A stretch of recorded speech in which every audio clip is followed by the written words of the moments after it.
9:51. I know, but like, What just happened? what was happening? Stuff and things. They're still in the whorehouse. No, they're not in the whorehouse anymore. They're in like a forest, right? Right. Yeah. Right. With the trees, the dancing trees. The dancing trees. Yes. No. Yeah. We flash back to Leopold Bloom's youth and his sexual escapades in high school. Or attempted sexual escapades. Yeah, like the time he watched the neighbor take a piss using his dad's opera glasses. And Yes. then whacked off to it. Ah. Are pretty funny. Yeah. What's up, gamers? I mean, bookers.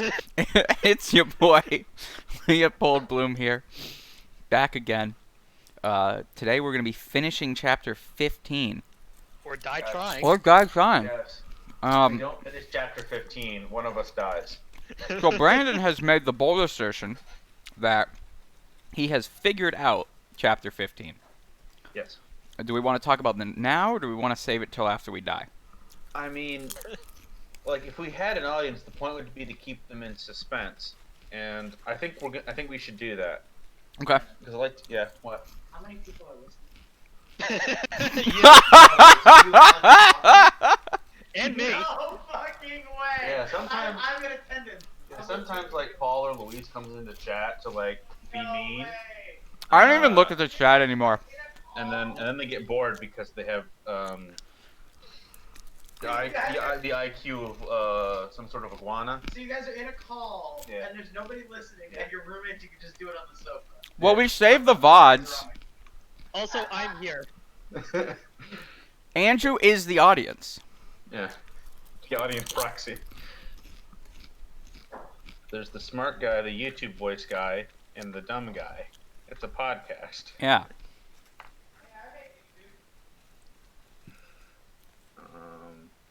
And also, whatever noises coming from the house are also in the Usually podcast. Avery, yeah, yelling in the kitchen. Oh, where'd my Avery track? as the house noises. Where'd my Yeah. tracking go? Oh, wake up. Come on. There we go.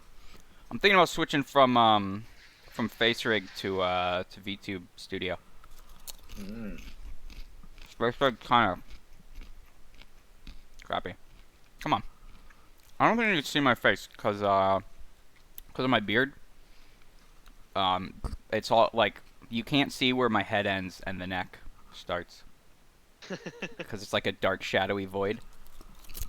Yeah, that's why. Hang on, let me turn the lights up. See if that helps. Wait, I'm out of lights. I like the idea. That's all the that lights you we just got. Grow a beard and fool the facial detection algorithms. 'Cause that didn't work.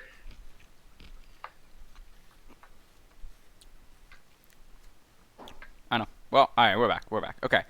Are we? So we yeah. So we're in the forest, right? Yeah. of some Um, sort.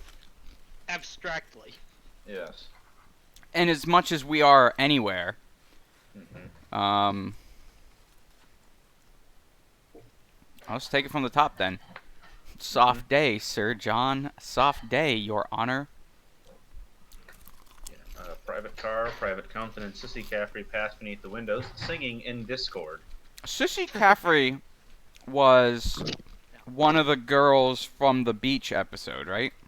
Yeah. Hark, our friend noise in the street. Stop. Stop.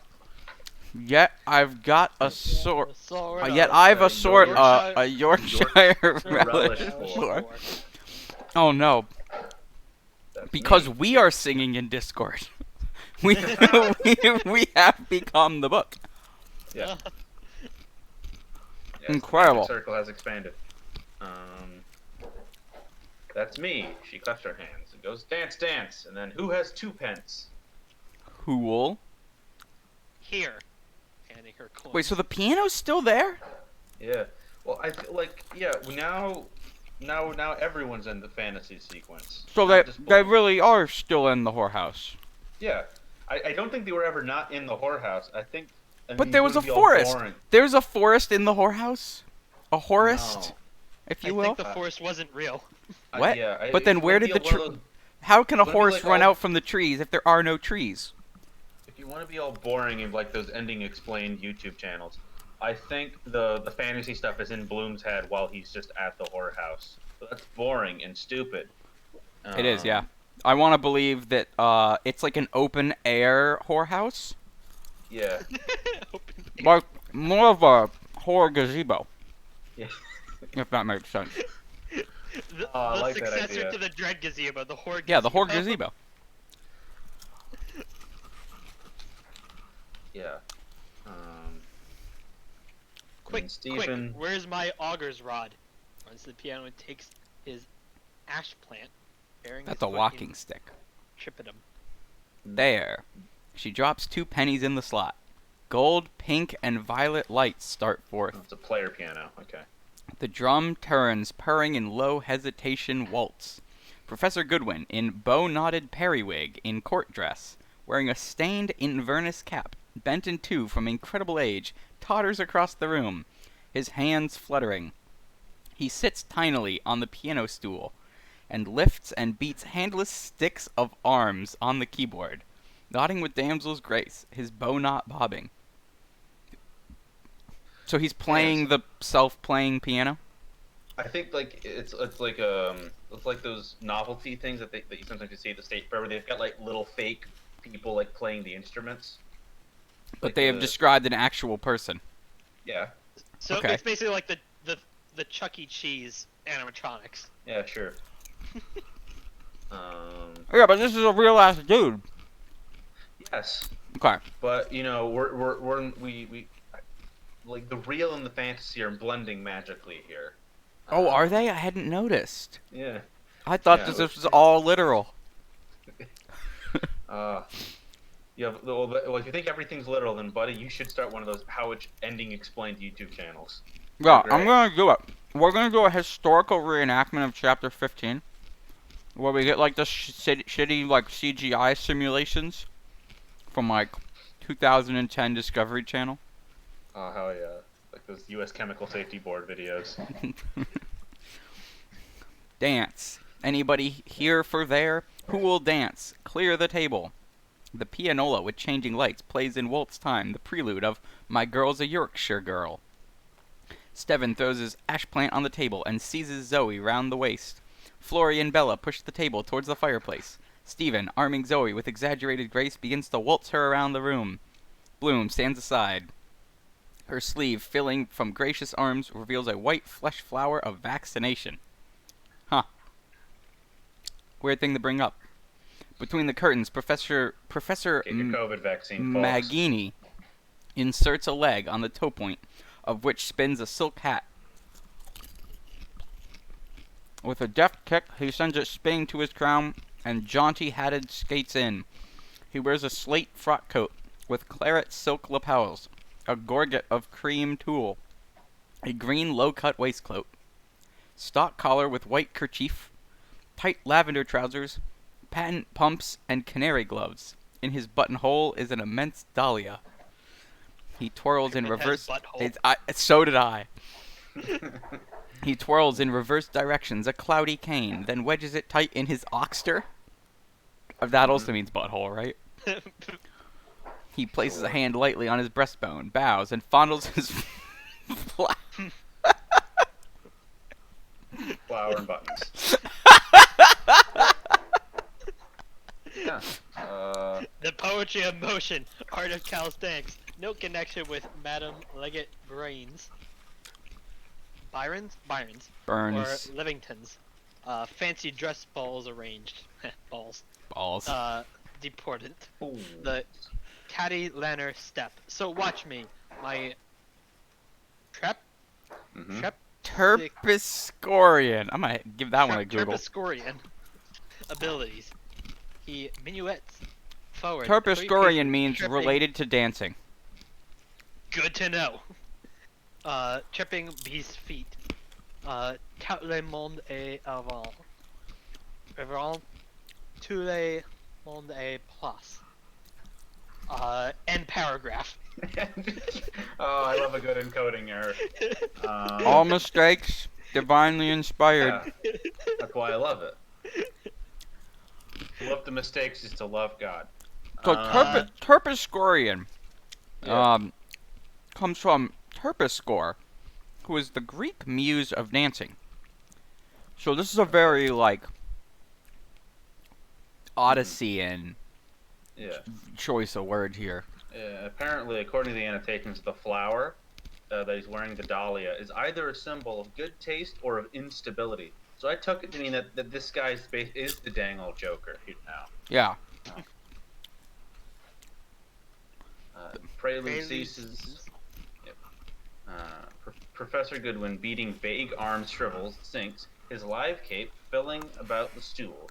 The air and firmer waltz time sounds. Stephen and Zoe circle freely. The lights change, glow, feed gold, rosy violet. Two young You know- fellows were talking about their girls, sweethearts they'd left behind. So Bloom is just sitting here, or standing there, watching Mhm. Steven and Zoe dance. Yep. Well, he's just tripping out. Well, he's tripping out. Now, if I had to hazard a guess, Mhm. the dancing Mhm. is a metaphor for sex. The lad sharp. Because we're in a goddamn whorehouse. Yes. So imagine Bloom, like, going to the whorehouse to just, like, watch his friend's son fuck. Mm-hmm.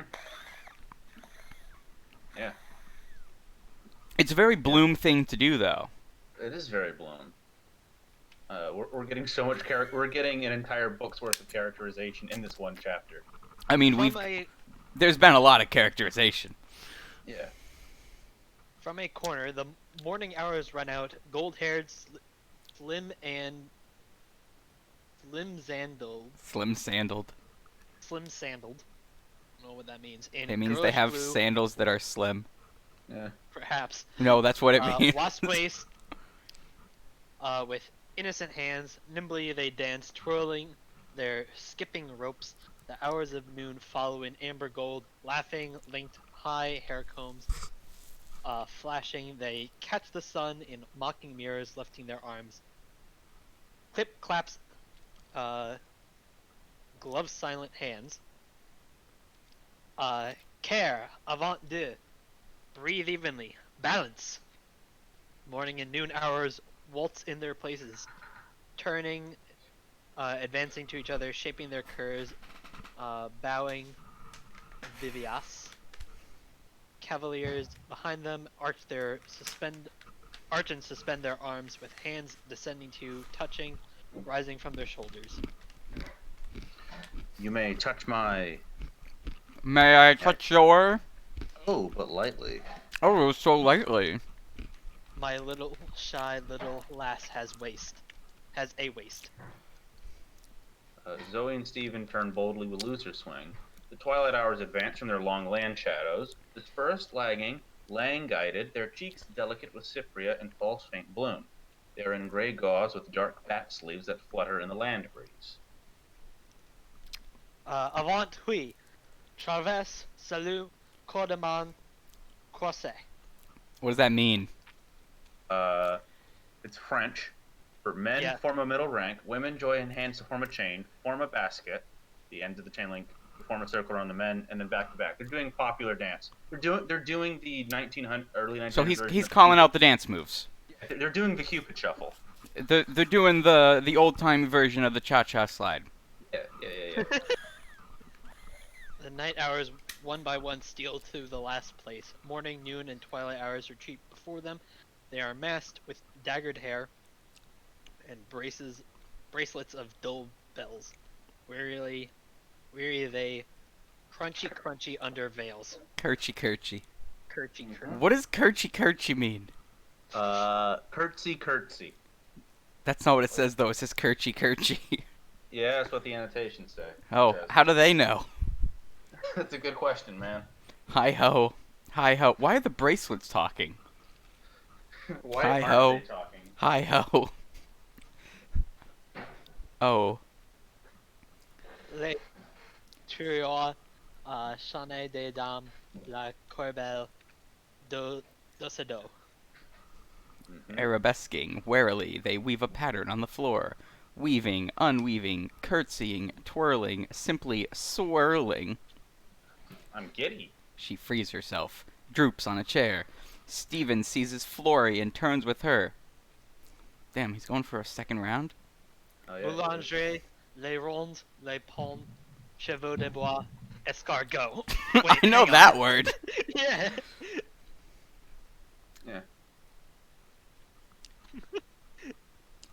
Apparently, well, the annotations means it's not snails. Apparently, escargot is just French for corkscrew.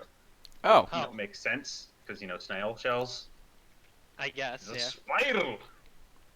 Twirling, Um, receding, with interchanging hands, the night hours link each other, link E- each with aching arms in a mosaic of movements. Stephen and Flory turn cumboriously. That's a word. That sure is a word. Donnez avec vos dames, change de dames, donnez les petits bouquets à votre dame. Remercie. Best, so- best of all, brabum. Cumbrously means cumbersomely. Cool. So here's a question.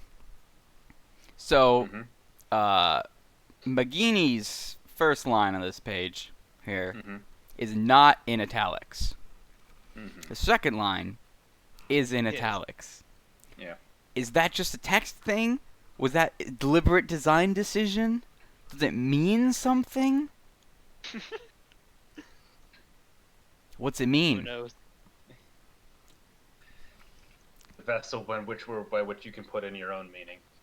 Similarly, Yeah. Kitty's stage direction here is in all caps. Jumps up! Oh, they played that on the hobby horses at the Miras Bazaar.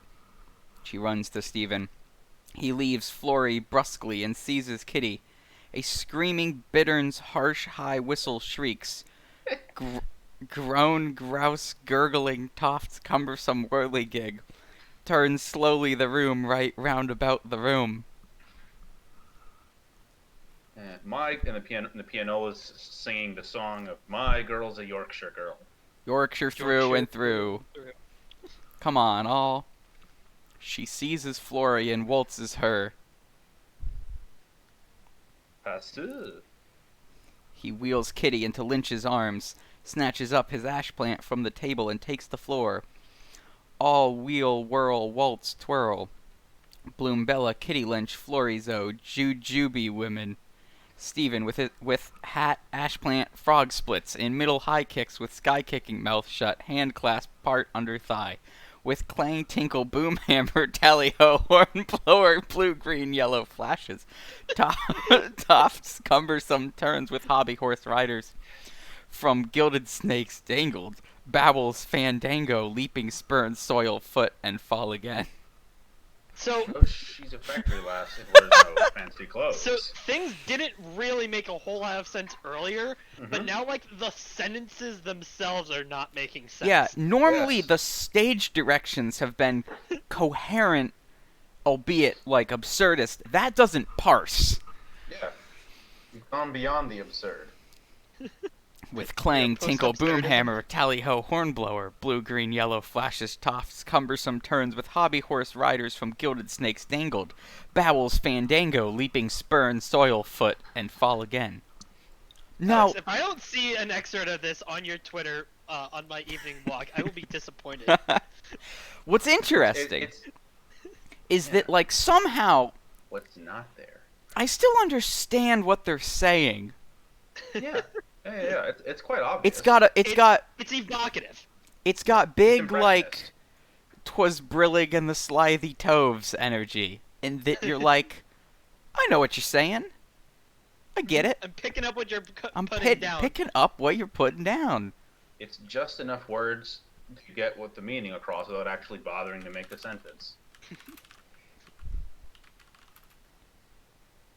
Alright, where were we? The clothes clutch swifter with glarble flour, scudding they scoodle shoot lumbering by, barabom. He goes encore, B, bravo, encore. Simon goes, thinks of hero of the people, and Stephen just brings up the dance of death. Bang, fresh barang, bang of lackey's bell, horse, nag, steer, piglings, Connie on Christass, lame crunch and leg sailor and cockboat, arm folded, rope pulling, hitching, stamp, hornpipe through and through. Barabum.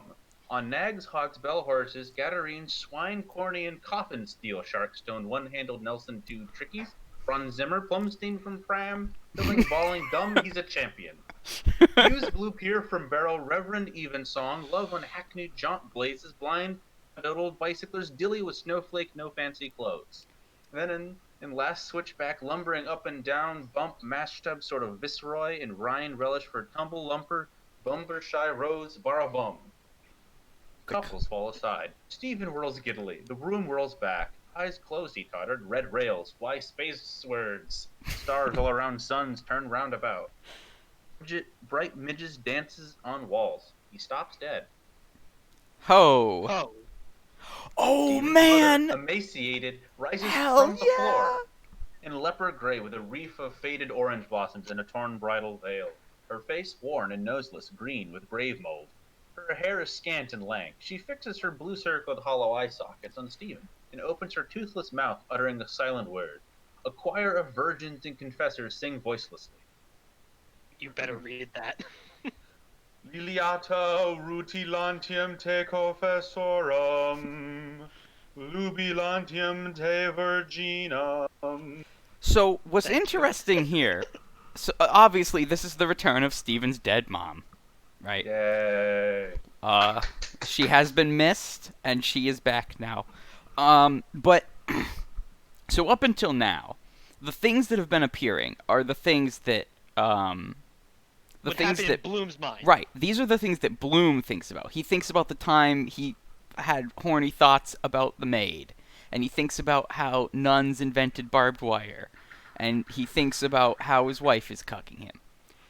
Mm-hmm. But he doesn't think about Steven's dead mom. I mean, Yeah, the he is POV a- has slowly shifted. he is aware, right, because Steven's father is his friend, so certainly he would know that she died.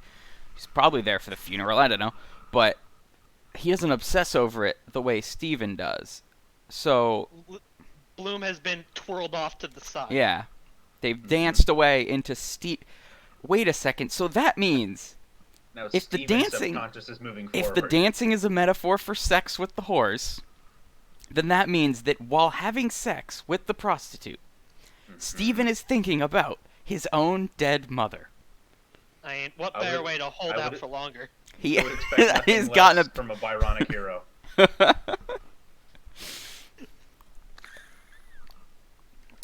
What a legend. From the top of a black mulligan in parti-colored jester's dress of puce? Puce? That's a color, isn't it? Yeah, it's like an Yeah. off-white. And yellow, and clown's cap with curling bell stands gaping at her. A smoking buttered split sconce in his hand. She's beastly dead, the pity of it. Mulligan meets the afflicted mother. Mercurial Malachi. I was wrong. Jesus. Puce is actually more of a dark reddish brown. It's the opposite of what you said. I was close. No, there's no way you're spinning No. and saying no. White is like red. Okay, hear me out. No. You see, puce comes from the French word for flea. And specifically, puce is the color of dried blood on a bedsheet after you squish a flea. Mm. And What you, a lovely and- derivation. you know what color bed sheets are? Any color. Any that you color, dye but them? historically off-white. So, Right. when you squish a flea, is the bloodstain not physically adjacent to off-white? I rest my case, No. Your Honor. All right. Okay. Alright, someone, Sure. someone take the mother. Yeah, I'll do the mother. With a subtle smile of death madness. I was once the beautiful May Golding. I am dead. Lemur, who are you? No, what boogeyman's trick is this? Shakes his curling cap bell. The mockery of it. Kinch Dogsby killed her bitch body. She kicked the bucket. Tears of molten butter fall from his eyes onto the scones. Our Great great ball. sweet mother, Epi Onipa Ponton. It's Mother like that comes nearer. time. It's like that time in Hollow Life Graffiti when she owned The one you Sweat talked Mustard. about. Was that a Ulysses reference? Has Ulysses been translated into Japanese? How would you? How? I That don't would think be you could. wild. Half of it's like doing wacky wordplay that only makes sense in English. No, yeah, well, yeah, Or half of weird- it only or makes sense in weird English. mouth The other sounds. half only makes sense in like an eclectic assortment of European languages. You would definitely need to take a lot of liberties to translate it into like an Asian language. I don't know if they would get it. I mean, I like, guess you could do the I don't straight, get like, it, but Romanized. You could do the Romanization version of it. Hello, but Nick. hey, it's Nick. Steven's dead mom's here. Yeah. Yeah. So let me Yeah, which let me take let me away. let me fill you in real quick, Nick. So, Bloom, Steven, bunch of whores are in the whorehouse. Steven is House. dancing with the whores while Bloom watches, which we presume is a metaphor for sex.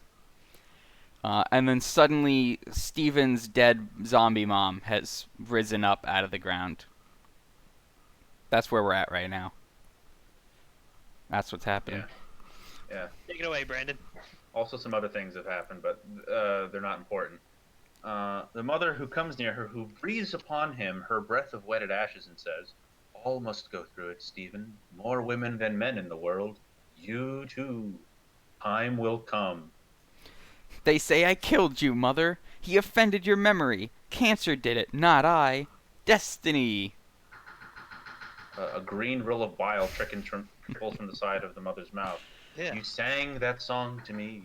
Love's bitter mystery. Tell me the word, mother, if you know now. The word known to all men.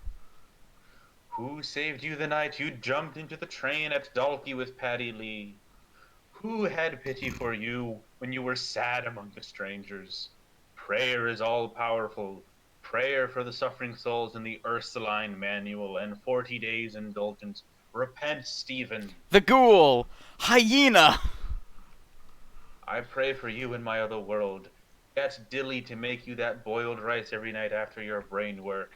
Years and years I loved you, oh my son, my firstborn, when you lay in my womb. Fanning herself with the great fan. I'm melting. Look, he's white.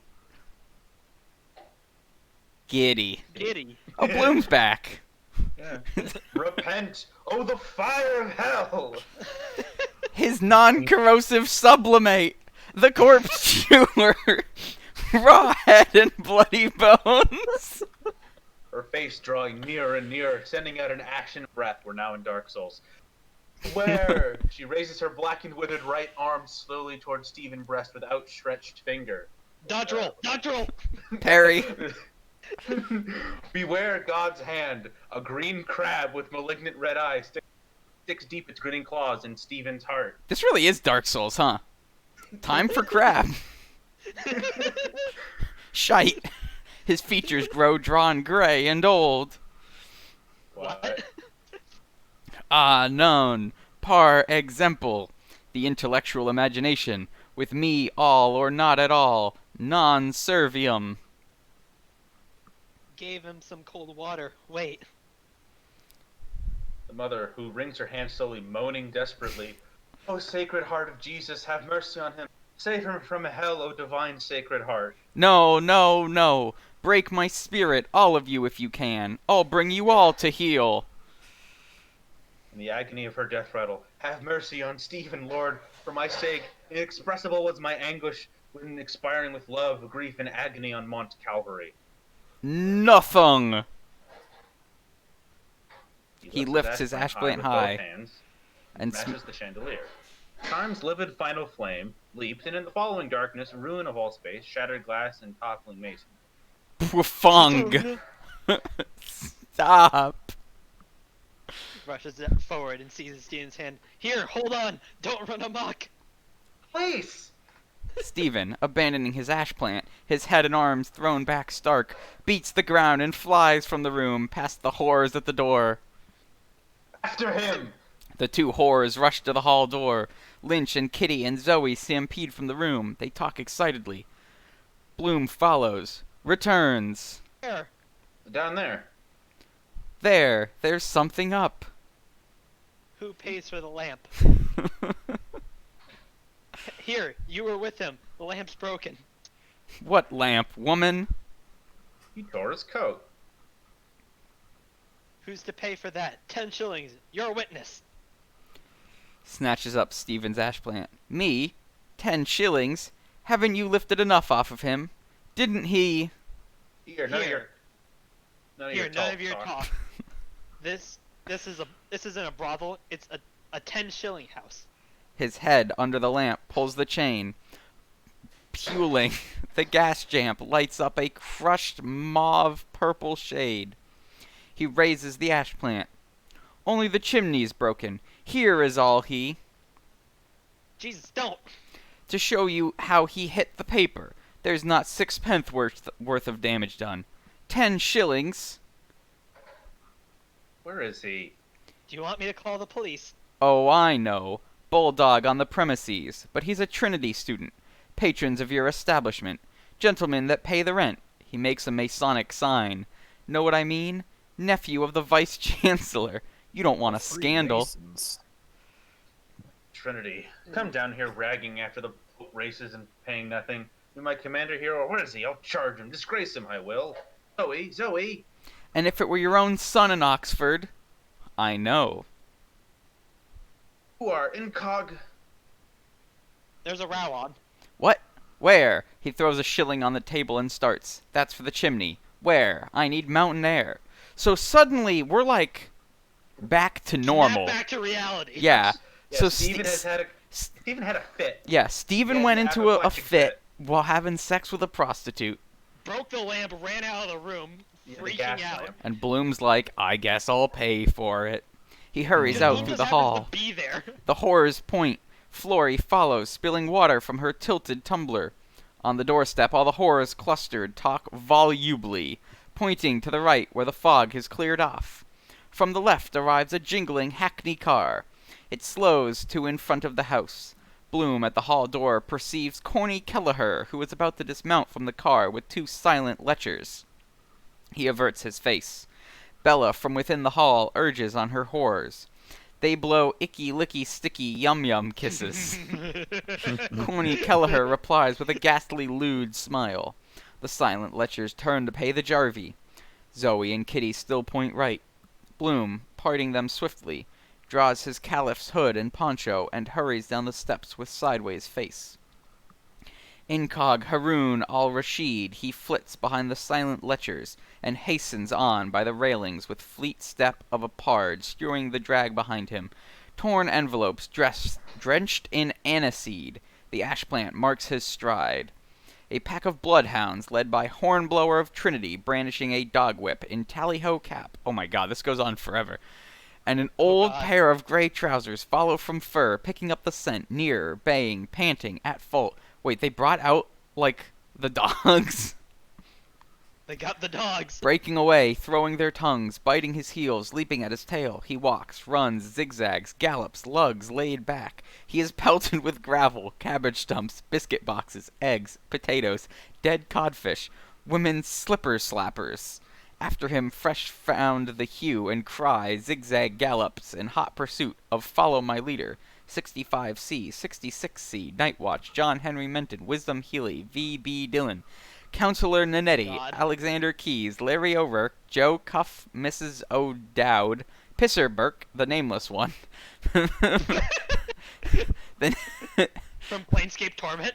I think the nameless one was the narrator in chapter 10.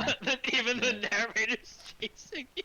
Mrs. Riordan, or maybe it was the person the narrator was talking to, one of the two. Mrs. Riordan, the citizen, Gary Owen, who do you call him? Strange face, fellow that's so like, saw him before, chap with a when, Chris Kalinin, Sir Charles Cameron, Benjamin Dollard, Lenehan, Bartell Darcy, Joe Hines, Red Murray, Editor Braden, T.M. Healy, Mr. Justice Fitzgibbon, John Howard Parnell, the Reverend Tin Salmon. I don't know why that's funny, but it is.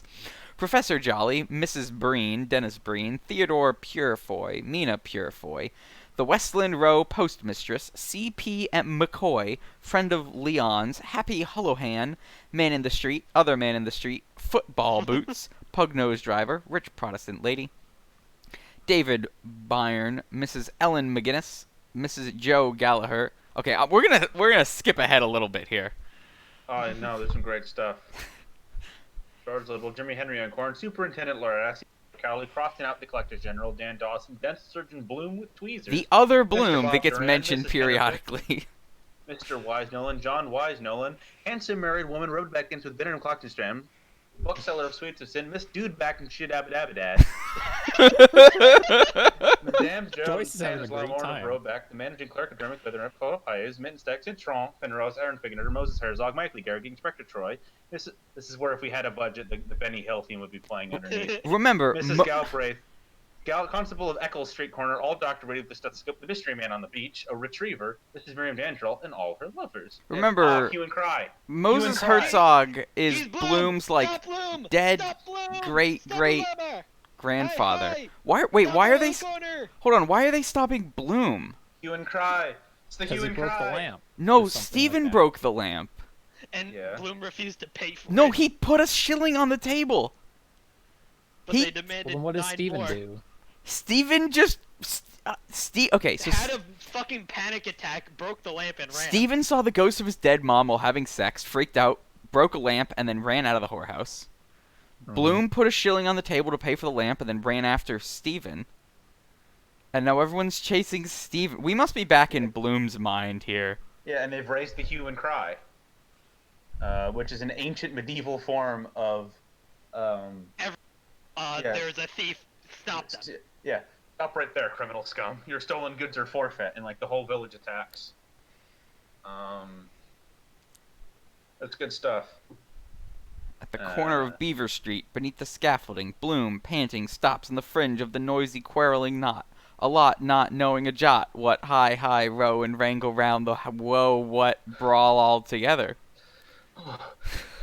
You are my guests, uninvited, by virtue of the 5th of George and 7th of Edward. History to blame. Failed by mothers of memory.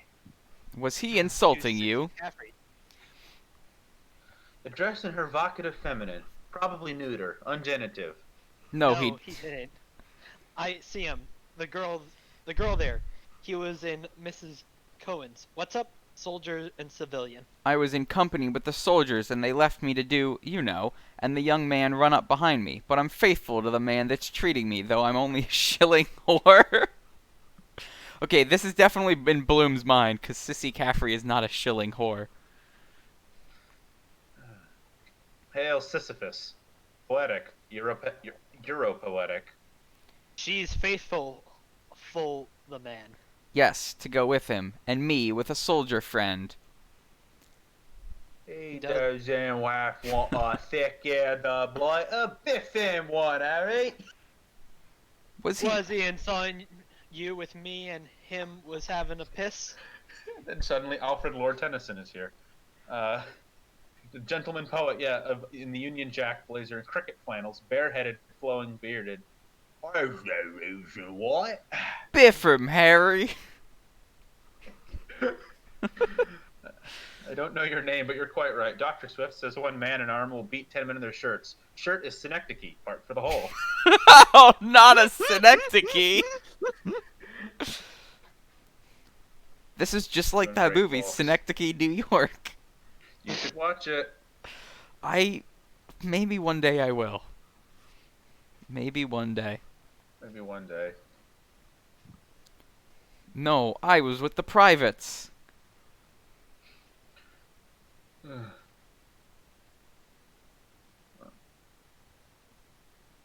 Someone read the line. No. Nick, read the line. Were you not taking Steven, Brandon? Yeah. I was supposed to checking the be- annotations real quick. Oh. Oh. Uh, Why not the bald soldier boy? In my opinion, every lady, for example.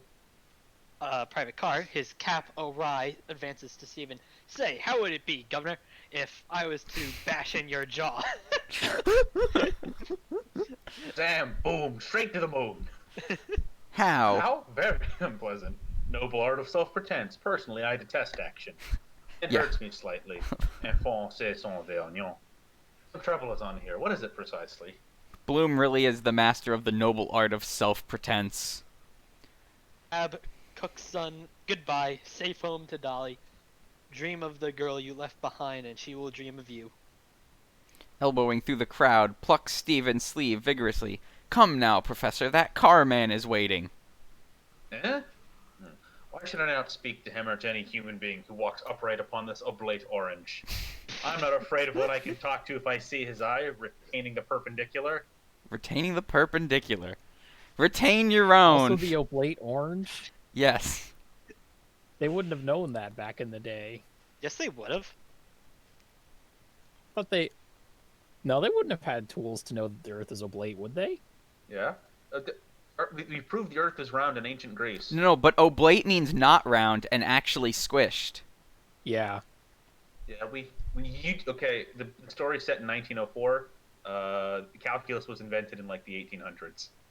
Yeah, which is how we Yeah, proved that the before. Earth was round, which we then disproved when we proved that it was an oblate spheroid. Spheroid. No, I know they knew the Earth was oblate. No. Let's go find out. Yeah. I mean, All right, They- special they've been correspondent Nick, go figure that 1687. out. I was gonna say, 1687 was when Newton deduced that the Earth was an oblate spheroid. Huh. It was well known. yeah. Also, like by this point, there had been ships going around the world, fanatically tracking their trips. We would have figured out by now, even empirically, that the Earth is a wee bit squished. Just a smidge. Just a smidge. My center of gravity is displaced. I've forgotten the trick. Let us sit down somewhere and discuss. Struggle for life is the law of existence, but human sovereignist, notably the Tsar and the King of England, have invented arbitration. But in here it is I must kill the priest and the king. Did you hear what the professor said? He's a professor out of the college. Yeah, then. Great character name. Cunty Kate Kate. says. Hell yeah, dude. I did. I heard that. He expresses himself with such marked refinement of Phraseology. phraseology. I'm going to soon Study of pity the... phrases. Yeah. Indeed, yes. And at the same time with such apposite trenchancy. What's that you're saying about my king? Edward VII appears in an archway. He wears a white jersey in He which an image wars. of the Sacred Heart. A white jersey. Yeah. He wears. It's simple as. Sacred Heart suits with the insignia of Garter and Thistle, Golden Fleece, Elephant of Denmark, Skinners and Provençals, Lincoln's Inn Venture, an ancient and honorable artillery company of Massachusetts. He sucks a red jujube. He's robed as a grand elect perfect and sublime mason with trowel and apron, marked Made in Germany. In his left hand, he holds a plaster's bucket on which is printed Defense de Inne. A roar of welcome greets him. Peace. Perfect peace. For identification, bucket in my hand. Cheerio, boys. We have come here to witness a clean, straight fight, and we heartily wish both men the best of good luck. Mahak Makar Abak. He shakes hands with Private Carr, Private Compton, Stephen, Bloom, and Lynch. General applause. Edward VII lifts his bucket graciously in acknowledgement.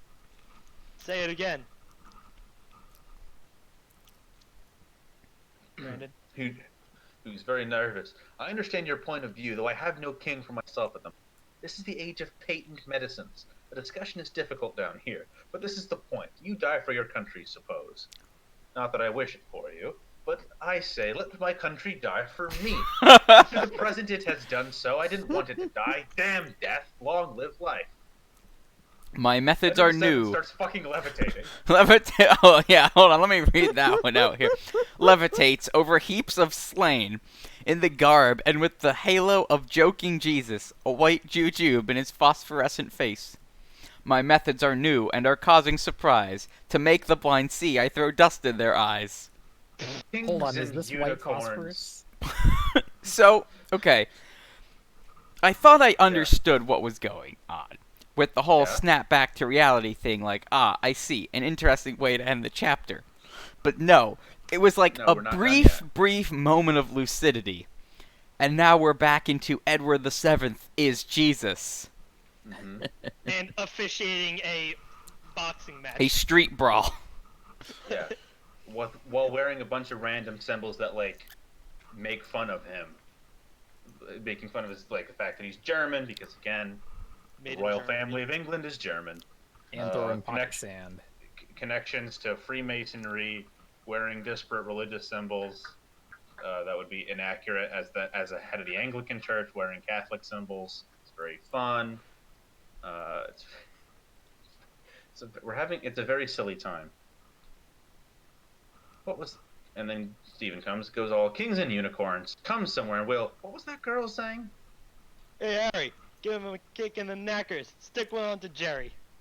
He doesn't know what he's saying. Taking a little more than is good for him. Absinthe, green-eyed monster. I know him. He's a gentleman, a poet. It's all right. Gentleman, patriot, scholar, and judge of impostors. I don't give a bugger who he's. we don't give a bugger who he is. Perfect accents. I seem to annoy them. Green rag to a bowl. And then a guy named Kevin again of Paris, who's in a black Spanish tasseled shirt and a Day Boys hat, signs to Stephen. Saying, hello, bonjour, the vieille ogress with the dent Jean. Why is he speaking Then Patrice French? again peeps from behind. His Oh, rabbit because he is face from maple Paris. leaf. I saw the Yeah, Spanish. Patrice. Why is he wearing a And then- Spanish shirt then, huh? And now Don Emilia Patrizio, Franz Rupert Pope Hennessy, who's now in a medieval hauberk, two wild geese volant on his helm with noble indignation, points to a mailed hand against the privates. What if those Ikes 2-foot button? Oh God, he's gone all Middle English. It's fucking Chaucer. Where for those eyes too forbidden, big grand horses of Johnny Yellow's toots covered of gravy. Come home. You'll get into trouble. I don't avoid it. He provokes my intelligence. This is probably like the most obviously just normal drunk Stephen's been this whole chapter. Just he called me an idiot. I'll fight him. Yeah. Yeah, that's fair. Immediately observes that he is of patrician lineage. Green above the reds, says he. Wolfy tone. The red's as good as the green, and better. Up the soldiers. Up King Edward.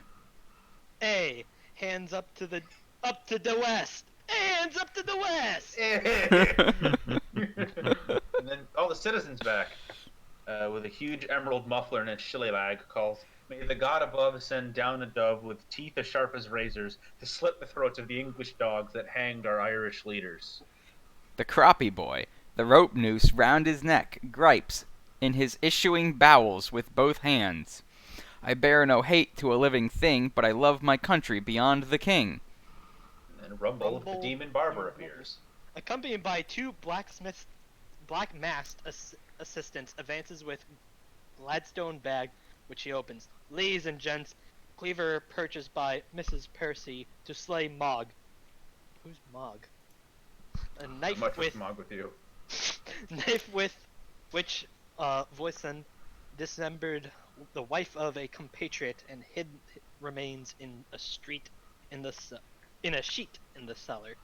The unfortunate female's throat being cut from ear to ear, vial containing arsenic retrieved from body of Miss Barron, which sent Seddon to the gallows. Sir, this Jerk is a the rope. Wendy's. He jerks the rope. The assistants leap at the victim's legs and drag him downward. Grunting, the croppy boy's tongue protrudes violently.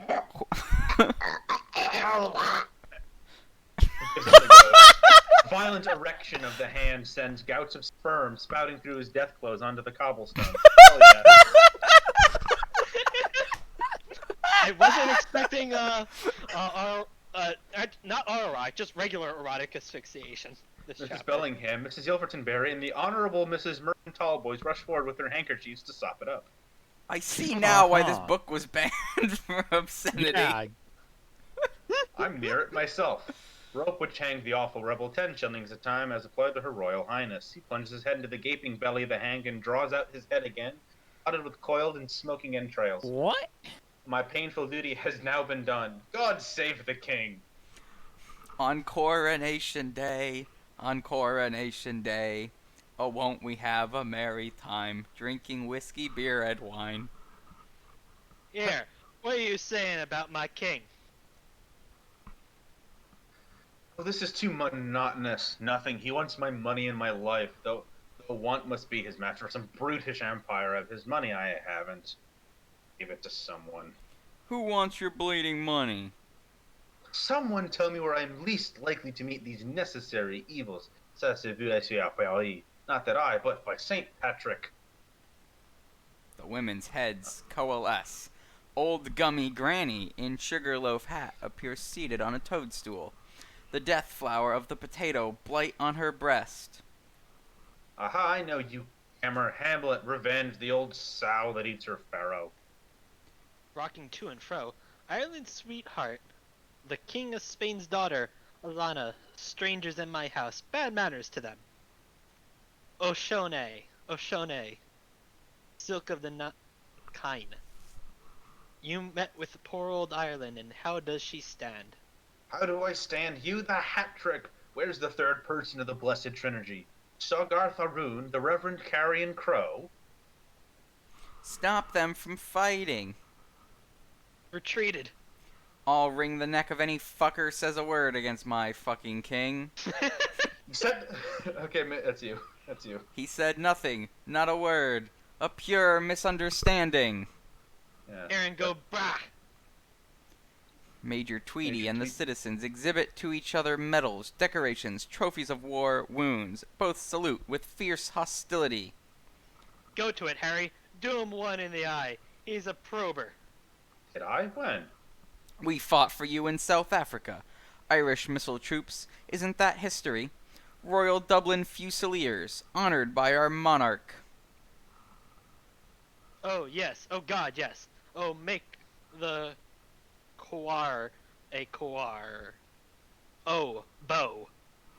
Casqued halberdiers in armor thrust forward a pentis of gutted spear points. Major Tweedy, mustached like Turco the Terrible, in bearskin cap with hackle plume and accoutrement, with epaulettes, gilt chevrons, and saber tashes. His breast bright with medals toes the line. He gives the pilgrim warrior's sign of the Knights Templars. Rorke's drift, up, guards, and at them, Mahar Shalal Hashbaz. I'll do him in. Fair play here. Make a bleeding butcher's shop of the bugger. Masked bands blare Gary Win and God Save the King. You're gonna fight for me. The brave and the fair. Methinks yon sable knight will joust it with the best. Nay, madam, the ghoul's doublet and merry St. George for me. The harlot's cry from street to street shall weave old Ireland's winding sheet. I'll wring the neck of any fucking bastard who says a word against my bleeding fucking king! Speak, you! Are you struck dumb? You are the link between nations and generations. Speak, woman, sacred life-giver! And I with you? And I your girl? Sissy's your girl! Police! White thy fambles, red thy gan, and thy quarren's dainty is. Police! Dublin's Dublin's burning! burning. Dublin's burning! Dublin's burning. On fire! On fire! Why is Fire! Dublin on fire now? Brimstone Because the fire and the brimstone is coming up. Brimstone fires spring up, dense clouds roll past, heavy Gatling guns boom. Pandemonium, troops deploy, gallop of hoofs, artillery, horse commands, bells clang, backers shout, drunkards bawl, horrors screech, foghorns hoot, cries of valor, shrieks of dying, pikes clash on cuirasses. Thieves rob the slain. Birds of prey, winging from the sea, rising from marshland, swooping from eyries, hover screaming, gannets, cormorants, vultures, goshawks, climbing woodcocks, peregrines, merlins, black grouse, sea eagles, gulls, albatrosses, barnacle geese. The midnight sun is darkened, the earth trembles, The dead of Dublin from Prospect and Mount Jerome in white sheepskin overcoats and black goat-fell cloaks arise and appear to many. A chasm opens with a noiseless yawn. Tom Rockford, winner in athlete's singlet and breeches, arrives at the head of the national hurdle handicap and leaps into the void. He is followed by a race of runners and leapers. In wild attitudes, they spring from the brink. Their bodies plunge. Factory lasses with fancy clothes toss red-hot Yorkshire barrel bombs. Society ladies lift their skirts above their heads to protect themselves. Laughing witches in red cutty sarks ride through the air on broomsticks. Quaker Leicester plasters blisters. It rains dragons' teeth. Armed heroes spring up from furrows. They exchange in amity the passive knights of the Red Cross and fight duels with cavalry sabers. Wolfe Tone against Henry Grattan, Smith O'Brien against Daniel O'Connell, Michael Davitt against Isaac Butt, Justin McCarthy against Parnell, Arthur Griffith against John Redmond, John O'Leary against Lear O'Johnny, Lord Edward Fitzgerald against Lord Gerald Fitzedward, the O'Donoghue of the Glens against the Glens of the O'Donoghue. On an eminence, the center of the earth, rises the felled altar of Saint Barbara. Black candles rise from its gospel and epistle horns. From the high barbicans of the tower, 2 shafts of light fall on the smoke-palled altar stone. On the altar stone, Mrs. Mina Purefoy, goddess of unreason, lies, naked, fettered, a chalice resting on her swollen belly. That's probably a symbol for something.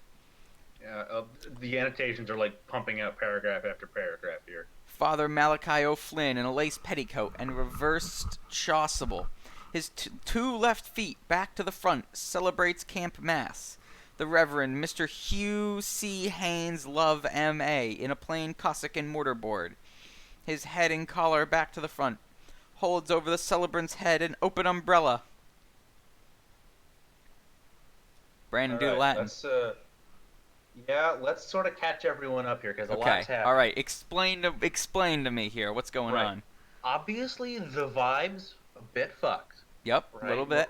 We're clearly apocalyptic here. On account of the fire and the brimstone and the black candles and the whatnot. Right. So this is obviously an apocalypse with sideways reference to the actual biblical apocalypse, and also, and all the Irish stuff is a reference to the Easter Rebellion.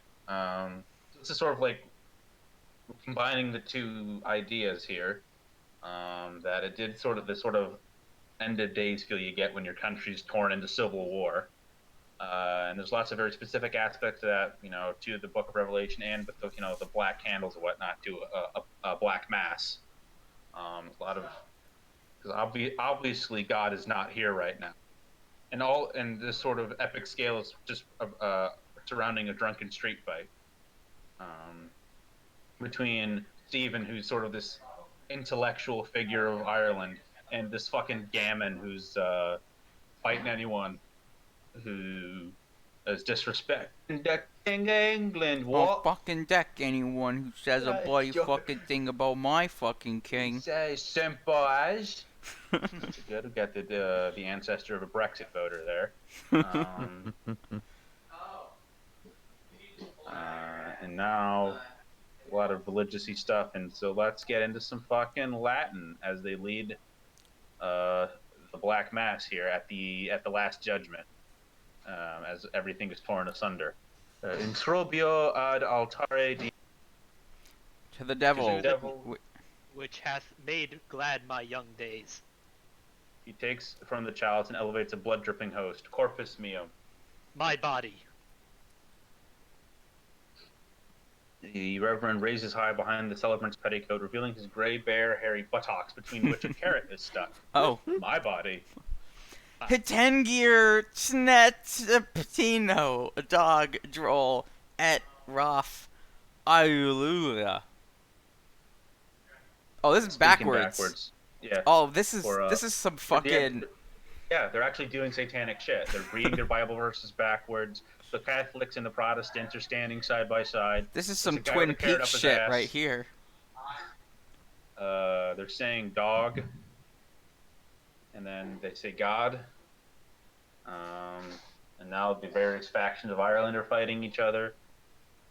Because remember, the Irish Civil War was a three-way civil war between the Irish and the British, and the Catholics and the Protestants.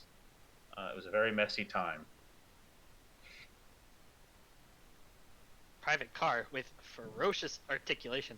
I'll do him in! So help me fucking Christ! I'll ring the bastard fucker's bleeding blasted fucking windpipe! Old Gummy Granny thrusts a dagger towards Stephen Hand. Remove him, Ashkula. At 8 be in heaven and Ireland will be free. Oh God, God take him. The retriever, the dog is barking. nosing on the fringe of the crowd, barks noisily. Oh, but they don't actually have the dog say anything? Lame. Oh, perhaps, yeah. Runs to Lynch. Can't you get him away? He likes dialectic, the universal language. Kitty, get him away, you. He won't listen to me. He drags Kitty away. Exit, Judas. Et laccio se suspendit. Come along with me now before worse happens. Here's your stick. I can't get over how good Brandon's Lynch impression is. It's so funny. And the dialogue sounds just like something that Lynch would say. Is Twin Stick? Peaks the Ulysses of television? Not Didn't long we talk enough. about that last time? I don't know. I don't remember. Well, the thing is, it's definitely the chapter 15 of Ulysses television. It may be a bit of the chapter 14. There is a whorehouse. There's a whorehouse. But I'm trying to find the equivalent in this book of the bit in season 2 where, like, it's wacky high school antics. Which was miserable. Well, there's the part where the boys go to the bar during, like, the hospital metaphor for birth chapter. Yeah, maybe. Stick? No. Reason? The feast of pure reason. Come on, you're... Calling Private. Fucking Come on, guy. you're boozed. He insulted me, but I forgive him. I forgive him for insulting me. Yes, go. You see he's incapable. I'll insult him! He rushes towards Stephen, fist outstretched, and strikes him in the face. Stephen totters, collapses, falls, stunned. He lies prone, his face to the sky, his hat rolling to the wall. Bloom follows and picks it up. Carbine in bucket.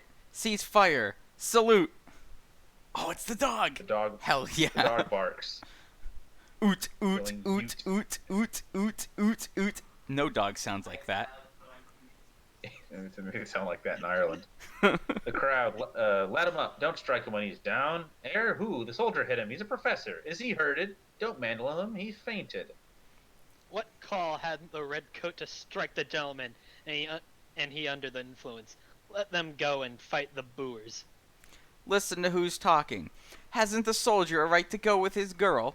He gave him the coward's blow. Wow, wow, wow, wow, wow. Wow, wow, wow, wow, wow, wow. Is that a Corone reference? No, Corone is a Ulysses reference. I see. Get back. Alex Bloom. Stand back.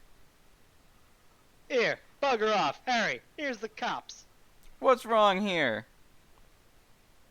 We were with this lady, and he insulted us, and assaulted my chum. Bark. Who owns the bleeding tyke? Is he bleeding? No, gone off. He'll come to all right. Leave him to me. I can easily. Who are you? Do you know him? He insulted my lady friend. You hit him without provocation. I'm a witness. Constable, take his regimental number. I don't want your instructions in the discharge of my duty. Here, bugger off, Harry, or Bennett will shove you in the lockup. God, fuck old Bennett. He's a white-arsed bugger. I don't give a shit for him. What's his name? I just see a car there. If you give me a hand a second, Sergeant. Name and address? Corny Kelliker, weepers around his hat, a death wreath in his hand, amires the bystanders. Quickly. Oh, the very man. Simon Daedalus' son. A bit sprung. Get those policemen to move those loafers back. Night, Mr. Kelheller. That's alright, I know him. Won a bit on the races. Gold Cup throwaway. 20 to 1. Do you follow me? I don't follow. Here, Yeah, what are we you all all- gaping at? Move on out of that. The crowd disperses, Leave- muttering. Leave it to me, Sergeant. That'll be all right. We were often as bad ourselves, or any worse. What? What? I suppose so. Come and wipe your name off the slate. He lits, wagging his head. With my Toraloom. What? Do you follow me? Ah, sure. We were too. Boys will be boys. I have a car around here. All right, Mr. Kelleher. Good night. I'll see to that. Thank you very much, gentlemen. Thank you. We don't want any scandal, you understand. Father is a well-known, highly respected citizen. Just a little wild oats, you understand. I understand, sir. Oh, that's all right, sir. It was only in case of corporal injuries I'd have to report it at the station. Naturally. Quite right. Only you're bound in duty. It's our duty. Good night, men. Night, gentlemen. Providential you came on the scene. You have a car. 2 commercials that were standing fizz in Jamet's like Prince's faith. One of them lost 2 quid on the race, drowning his grief, and we're on for a go with the jolly girls. So I landed them up on Ben's car, down to Nighttown. I was just going home by Gardner Street when I happened to. Sure, they wanted me to join in with the Mots. No, by God, says I, not for old staggers like myself and yourself. Thanks be to God we have in the house. What a... Do you follow me? Ha ha ha. Because he doesn't have it in the house, you see. Yes, Yeah. matter of fact, I was just visiting an old friend of mine there, Virag. You don't know him. Poor fellow, he's laid up for the past week. And we had a liquor together, and I was just making my way home. The horse neighs, and the horse goes, ho, ho, ho, ho, ho. Sure it was. The hen R. Jarvie there that told me after Sure. we left the 2 commercials in Mrs. Cohen's. I told them to pull up and get off to sea.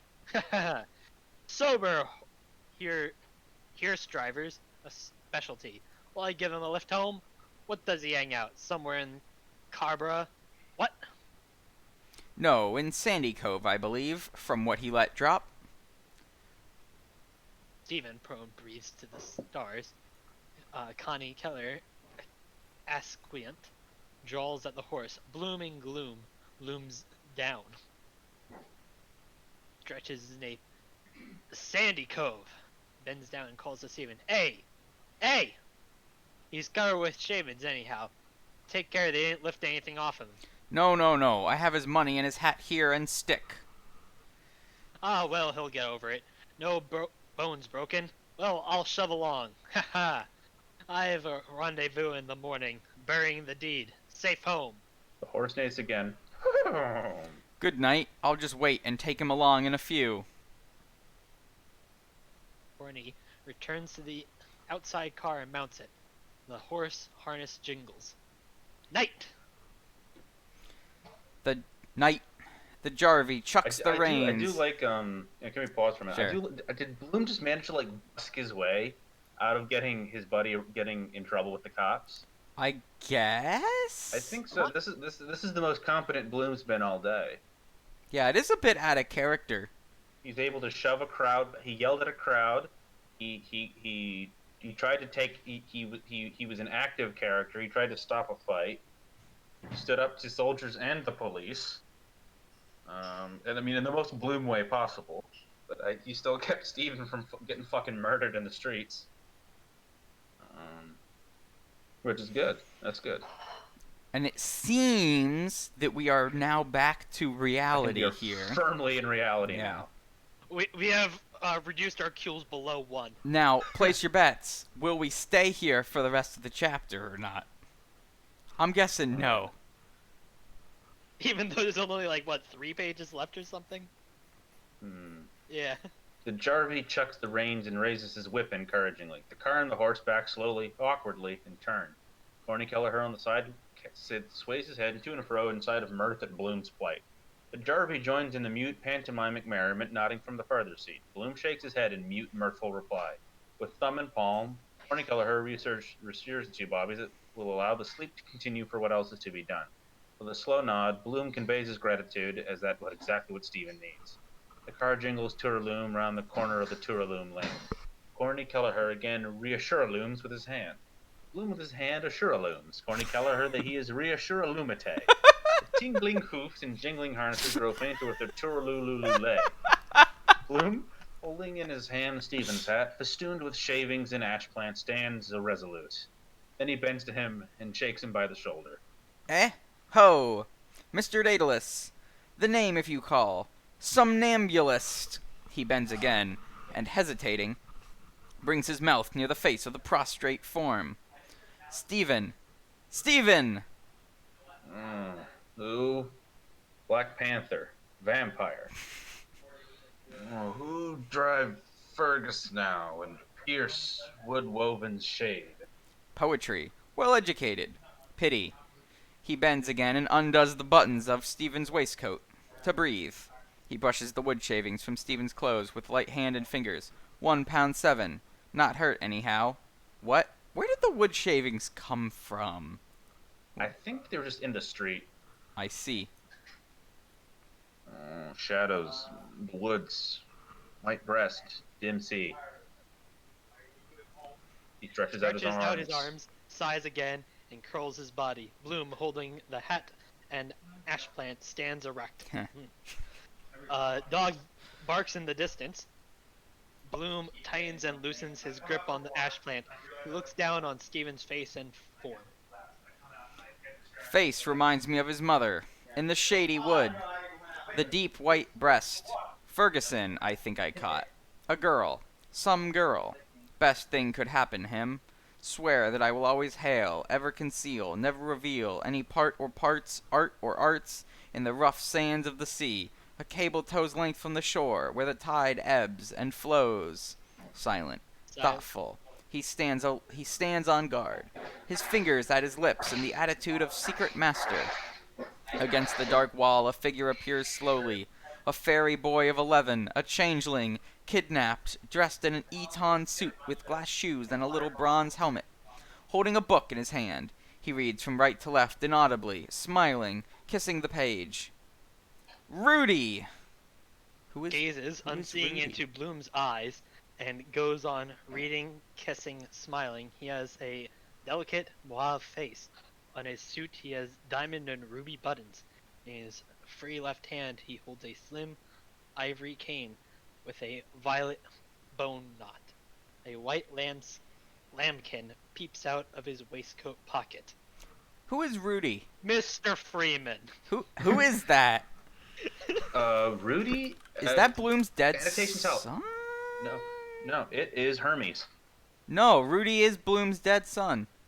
Yes, in the role of Hermes. He's seeing his dead son in Yeah. the role of Hermes. On account with the wings and the little hat and the little shoes. And he's reading right to left because, of course, Rudy is a devout Jewish scholar.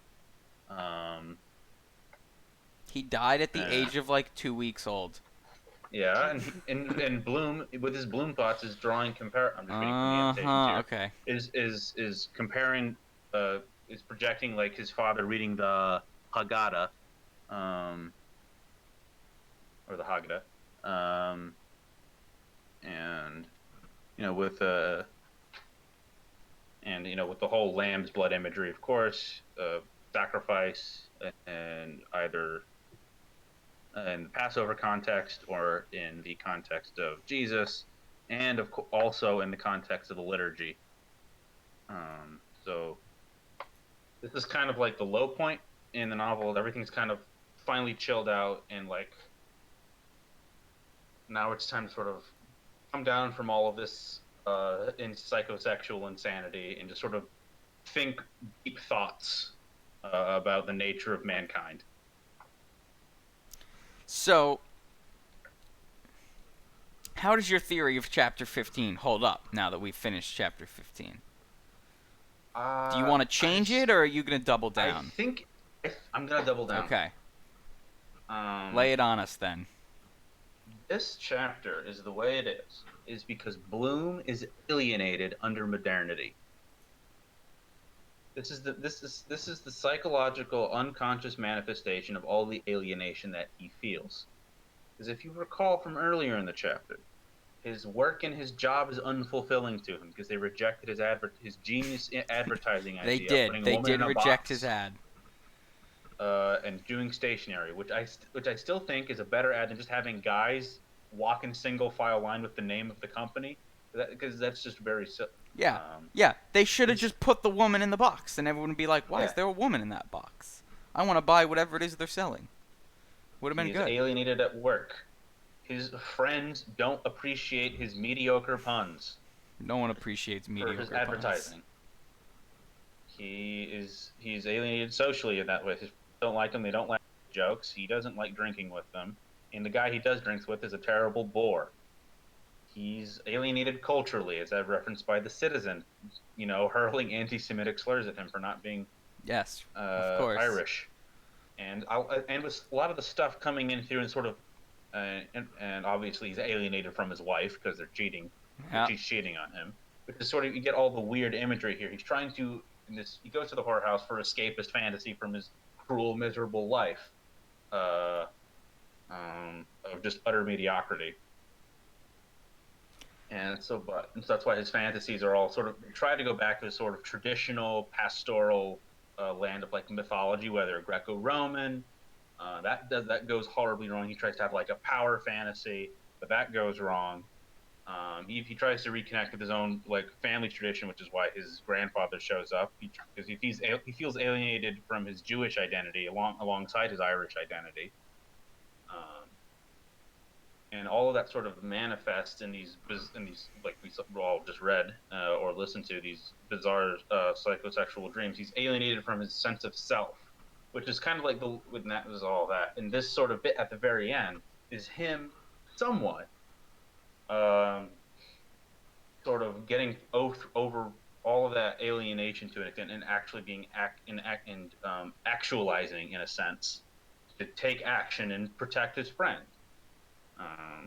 And I think that's what chapter 15 is. It is the sort of emotional crisis that Bloom has after the result of this very long odyssey day where nothing's happened. Okay. As all these little things pile up, and then he has his moment, and then he's able to actualize by helping someone less fortunate than him, which in this case is Steven, the guy who can't shut up and stop writing think pieces even in the middle of a street fight. Yeah, okay. I'll buy that. So here's an interesting. I want my honorary doctorate, goddammit. Here's an interesting thing to note about Rudy. So Rudy, Bloom's son, his firstborn son, who would, had he lived, would have been 11. Also, ever since Rudy died, like, that was when Marion stopped having sex with him. Or Molly? Yep. Which one's his wife? I thought Molly was the daughter. No, Molly's the daughter. Millie is... No, Molly's the wife. Millie's the daughter. It's confusing. Because they gave him the same damn name. Anyway. That's the... Yep. So the son, not only is he a failure of a man because he couldn't produce a son, but he couldn't even try again because his wife won't fuck him anymore, right? Which kind of, again, makes sense considering all of the gender stuff. He's alienated from his own, like, sexual identity. Like, not in, like, a dysphoric sense, but more in, like, a performance sense. Yeah, because he hasn't fucked in 11 years. Well, I mean, presumably I don't know. You don't know that. But that's entirely possible. So after actualizing himself by for once doing a manly thing of avoiding his drunken friend getting arrested, he now sees... Or doing anything. he now sees the sun, which was the symbol of his failure as a man, but he now sees him as as like the perfect little boy, the Jewish scholar. With a mauve and then face, there's a lot of other imagery. Yeah. fancy clothes.